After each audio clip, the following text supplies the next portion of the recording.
নমস্কার, জয় শ্রীকৃষ্ণ, রাধে রাধে। এখনো ধুবুলিয়াতে আছি, বাপের বাড়িতে। তো এটা খেতে এত থানকুনি পাতা আমাদের বাগানে, আমার মাদের তো অনেক, এখানে তো গ্রাম চাষবাস, যেখানে সেখানে থানকুনি পাতা। এই থানকুনি পাতাটা ধুয়ে টুয়ে নিয়েছি, কুচিয়ে নেব। আর এই মুসুরির ডালটা ভিজিয়ে রাখছি, বড়া করব। থানকুনি পাতা মুসুরির ডাল দিয়ে বড়া করব। ডালটা মিক্সিতে বেটে নেবো, এটা একটু কুচিয়ে নেবো।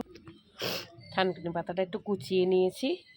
আর এটা নুন, চিনি আর নুন একটু বড়াটাতে একটু নুন না দিলে, একটু চিনি না দিলে হয় না।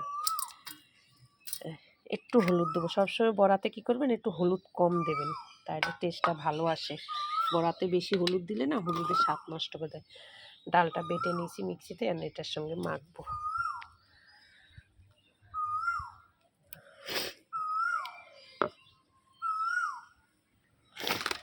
একটু মেখে নিই সুন্দর করে।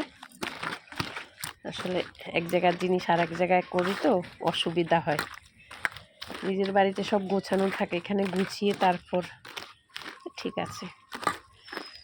যেখানেই করুন সব নিজের উপরে। তেল গরম হয়ে গেছে, এটা মাখা হয়ে গেছে। থানকুনি পাতার কি সুন্দর, গাছ থেকে তুলে নিয়েছি তো, টাটকা জিনিসের স্বাদই আলাদা। আমার ভাইরা আবার বড়া টড়া খেতে ভালোবাসে। মাখা হয়ে গেছে, তেলটা গরম হয়ে গেছে।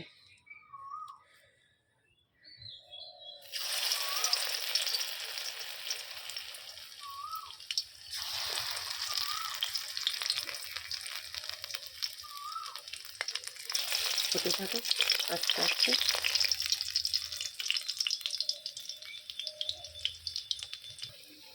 ভাজা হোক, এটা সুন্দর হচ্ছে, কম আছে হোক।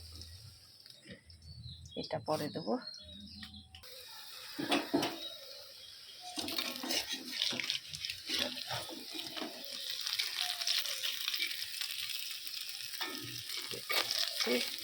এই আসছে, নামিয়ে দেবো।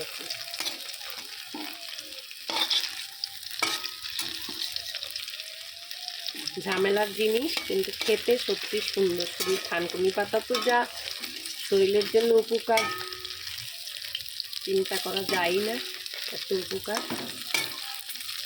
গরম গরম ভাত দিয়ে দারুণ লাগে খেতে। ঠান্ডা ভাতটা তো ভালো লাগে না।